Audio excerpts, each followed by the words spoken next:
Hi, Assalamu alaikum and வணக்கம். எல்லாரும் எப்படி இருக்கீங்க? Hope you all are safe and doing good. என்னோட ஈத் vlog பார்த்துருந்தீங்கன்னா உங்களுக்கு தெரிஞ்சிருக்கும். அன்னைக்கு நான் ஒரு கிண்ணத்தப்பம் சொல்லிட்டு ஒரு ஸ்வீட் டிஷ் பண்ணியிருந்தேன். அந்த டிஷ் எப்படி பண்ணுறதுன்னா இன்றைக்கி நம்ம பார்க்க போகிறோம். பட் அதுக்கு முன்னாடி நீங்கள் இன்னும் இந்த சேனல் சப்ஸ்கிரைப் பண்ணலன்னா மறக்காமல் சப்ஸ்கிரைப் பண்ணுங்கள். அண்ட் பக்கத்தில் இருக்க பெல் ஐக்கானையும் மறக்காமல் கிளிக் பண்ணுங்கள். அப்போ தான் நான் போடுற வீடியோஸ் எல்லாமே உங்களுக்கு நோட்டிஃபிகேஷனில் வரும். இந்த ஸ்வீட் செய்கிறதுக்கு தேவையான இன்க்ரீடியன்ட்ஸ் என்னென்னு பார்த்துடலாம். இந்த ஸ்வீட் செய்கிறதுக்கு நான் அன்றைக்கி பச்சரிசி வந்து 1 கப் எடுத்திருந்தேன். பச்சரிசி நல்லா வாஷ் பண்ணிவிட்டு மினிமம் ஒரு 4 மணி நேரமாக ஊற வைக்கணும். இங்கே வந்து நான் ஆல்ரெடி ஊற வச்சு நல்லா ட்ரெயின் பண்ணி எடுத்து வச்சுருக்கேன். நெக்ஸ்ட் இன்க்ரீடியன்ட் பார்த்திங்கன்னா தேங்காய் வந்து கிரேட் பண்ணி எடுத்துக்கோங்க. நான் மிக்சியில் போட்டு கிரேட் பண்ணிக்கிட்டேன். இந்த டிஷ் வந்து ஃபுல்லாகவே நம்ம தேங்காய் பாலில் தான் செய்ய போகிறோம். தண்ணி எதுவும் யூஸ் பண்ண போகிறதில்ல. அண்ட் தேங்காய் பால் எடுக்கிறதுக்கு நான் இந்த தேங்காய் தண்ணியும் யூஸ் பண்ணிக்கிட்டேன். தேங்காய் தண்ணியை வந்து வேஸ்ட் பண்ண வேண்டாம். நெக்ஸ்ட் வந்து சுகர் 1 கப் எடுத்து வச்சுருக்கேன். இதோட மெஷர்மெண்ட் பார்த்திங்கன்னா 1 கப் பச்சரிசிக்கு 2 கப் துருவின தேங்காய், 1 கப் சர்க்கரை எடுத்துக்கணும். கொஞ்சம் ஜீரா, அப்புறம் ஒரு 5-6 ஏலக்காய். என்னோட மெஷர்மெண்ட்க்கு நான் இந்த கப் தான் எடுத்திருந்தேன். இப்போ இந்த தேங்காவை சின்னதாக கட் பண்ணிடலாம். இப்போ இந்த தேங்காய் பீசஸில் இருக்க அந்த ப்ரௌன் ஸ்கின்னை வந்து ரிமூவ் பண்ணிடலாம். அப்போ தான் நமக்கு தேங்காய் பால் வந்து நல்லா ஒயிட்டாக வரும். அப்போ தான் நமக்கு அந்த கிண்ணத்தப்பம் வந்து நல்லா ஒயிட்டாக கிடைக்கும். நான் மிக்சியில் கிரேட் பண்ணி எடுத்துக்கிட்டேன். கிரேட் பண்ண கோகனட் வந்து ஒரு 2 கப்ஸ் எடுத்திருக்கேன்.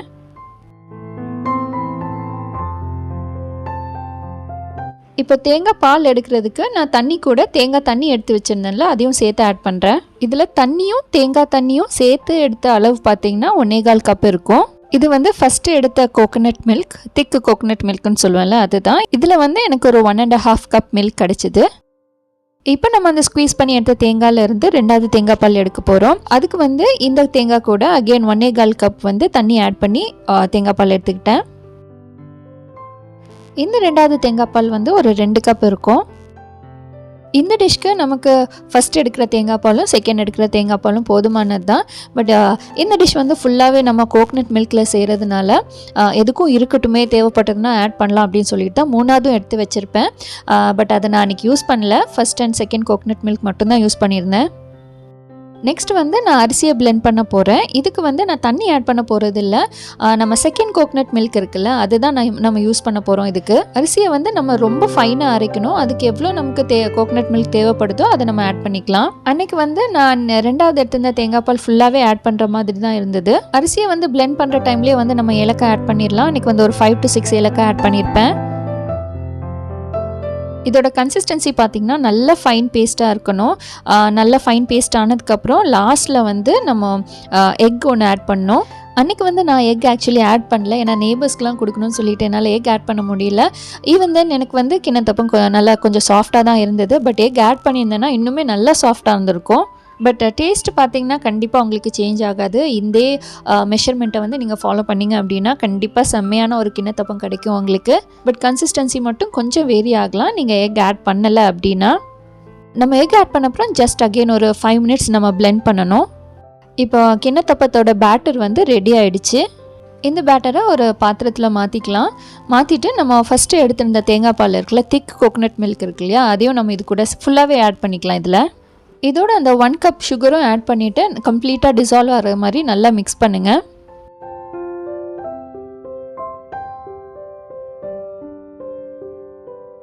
இப்போ என்கிட்ட இருக்க அந்த பேட்டரோட மெஷர்மெண்ட் பார்த்திங்கன்னா நான் எடுத்திருந்த அந்த கப்பில் ஒரு 4 to 4.5 கப்ஸ் வரைக்கும் இருந்தது. இந்த பேட்டரை நல்லா மிக்ஸ் பண்ணதுக்கப்புறம் ஃபைனலாக ஒரு ஸ்டெப் இருக்குது. அது ரொம்ப ரொம்ப இம்பார்ட்டண்ட்டான ஸ்டெப்பு.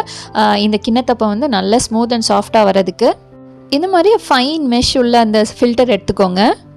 இந்த ஃபில்டரில் வந்து 2 கிளாத் இருக்கும். ஸோ நல்லா ஃபைனாக நமக்கு வந்து ஃபில்டர் ஆகி வந்துடும் பேட்டர்.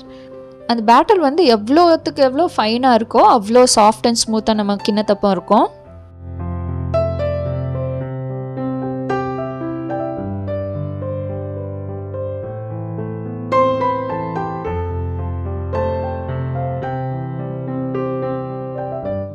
இப்போ பேட்டர் வந்து கம்ப்ளீட்டாக ரெடி ஆகிடுச்சு. இப்போ இதை எப்படி நம்ம ஸ்டீம் பண்ணி எடுக்கலான்னு பார்க்கலாம். இந்த மாதிரி ஒரு பிளேட் எடுத்துக்கோங்க. இல்லை எனி கேக் மோல்டு இல்லை இட்லி பிளேட்டில் கூட நம்ம ஸ்டீம் பண்ணி எடுத்துக்கலாம். இந்த மாதிரி பிளேட் வந்து எங்கள் ஊரில் எல்லார் வீட்லேயும் வந்து மேண்டேட்டரியாக இருக்கும். ஏன்னா பெருநாள் வந்துட்டாலே கண்டிப்பாக கிண்ணத்தப்பம் செய்யாத வீடே இருக்காது. பட் இப்போ உள்ள ஜென்ரேஷன் பார்த்திங்கன்னா நிறைய பேர் இது செய்கிறதில்ல. மோஸ்ட்டாக ரெடிமேடாகவே வாங்கிடுவாங்க. ஏன்னா அது கொஞ்சம் ட்ரிக்கியான ஒரு டிஷ்ஷு. நம்ம என்ன தான் மெஷர்மெண்ட்ஸ் வந்து கரெக்டாக ஃபாலோ பண்ணாலும் சில டைம் வந்து ஹார்டாக வரும், சில டைம் சாஃப்டாக வரும். அது நம்ம எடுக்கிற அரிசியும் பொறுத்து இருக்குது. அண்ட் மோரோவர் வேலையும் கொஞ்சம் ஜாஸ்தி. அந்த தேங்காய் பால்லாம் எடுக்கிறது வந்து கொஞ்சம் டைம் கன்சியூமிங் தான். கிட்ஸ் எல்லாம் வச்சுட்டு இதை பண்ணோம் அப்படின்னா கொஞ்சம் கஷ்டமாக தான் இருக்கும். ஈவன் எனக்கும் பார்த்திங்கன்னா இது என்னோடய ஃபேவரட்டான ஒரு டிஷ்ஷு. பட் ஸ்டில் இதுதான் நான் செகண்ட் டைம் நான் ட்ரை பண்ணுறது. பட் அல்ஹம்துலில்லாஹ் நல்லாவே வந்திருந்தது. இப்போ அந்த பிளேட்டை வந்து நான் கீ வச்சு க்ரீஸ் பண்ணிக்கிறேன்.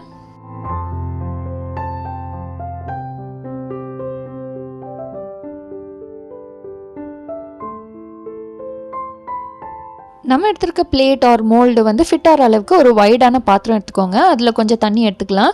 தண்ணி எடுத்து பாயில் பண்ணிக்கோங்க. கிட்டத்தட்ட இட்லி அவிக்கிற மாதிரி தான். பிளேட்டை ப்ளேஸ் பண்ணிவிட்டு பேட்டர் ஊற்றிடலாம். பேட்டர் ஊற்றும் போது ரிம் வரைக்கும் ஊற்றாதீங்க. பிளேட்டோட ஒரு 3/4 அளவு ஊற்றினா போதும்.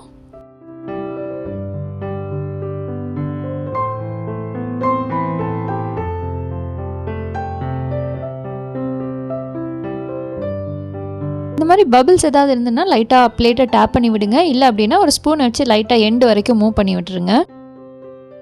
இப்போ க்ளோஸ் பண்ணிடலாம். இப்போ க்ளோஸ் பண்ணதுக்கப்புறம் ஒரு 5 மினிட்ஸ்க்கு அப்புறம் ஓப்பன் பண்ணி கொஞ்சமாக ஜீரா வந்து மேலே ஆட் பண்ணிக்கோங்க. நான் அந்த ஸ்டெப் வந்து வீடியோ எடுக்க மறந்துட்டேன். ஜீரா வந்து நம்ம இந்த ஸ்டேஜில் தான் நம்ம ஆட் பண்ணோம். ஃபஸ்ட்டே நம்ம அந்த மாவு ஊற்றுற டைம்லேயே வந்து ஜீரா ஆட் பண்ணோம் அப்படின்னா அது ஒரே இடத்துல போய் சென்டரில் போய் கலெக்ட் ஆகிக்கும். ஸோ அதுக்காக தான் ஒரு 5 மினிட்ஸ் கேப் விட்டுட்டு அதுக்கப்புறமா அந்த ஜீரா ஆட் பண்ணுறோம். ஜீரா மேலே ஸ்ப்ரெட் பண்ணி விட்டதுக்கப்புறம் அகெயின் க்ளோஸ் பண்ணி வச்சுருங்க. க்ளோஸ் பண்ணிவிட்டு ஒரு 15 மினிட்ஸ் அப்படியே விட்டுருங்க. ஃப்ளேம் வந்து சிம் டு மீடியம் வச்சுக்கோங்க. மேக்ஸிமம் டோட்டலாக பார்த்திங்கன்னா ஒரு 20 மினிட்ஸ் தான் ஆகும் இது ஃபுல்லாக கேக் ஆகுறதுக்கு. ரெடி ஆகிடுச்சா இல்லையான்னு பார்க்கறதுக்கு இந்த மாதிரி கத்தி வச்சு செக் பண்ணிக்கோங்க.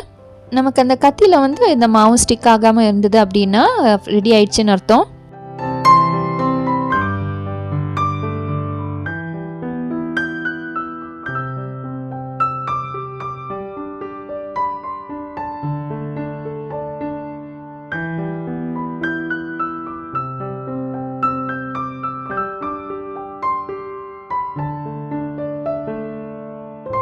ஃபர்ஸ்ட் டைம் ட்ரை பண்ணும்போது நான் எக் ஆட் பண்ணியிருந்தேன். ஸோ அந்த டைம் வந்து நல்லா சாஃப்டாக இருந்தது. இந்த தடவை வந்து எக் ஆட் பண்ணல. ஸோ கொஞ்சம் அந்த சாஃப்ட்னஸ் வந்து கொஞ்சம் கம்மியாக தான் இருந்தது. பட் டேஸ்ட் வந்து செம்மையாக இருந்தது.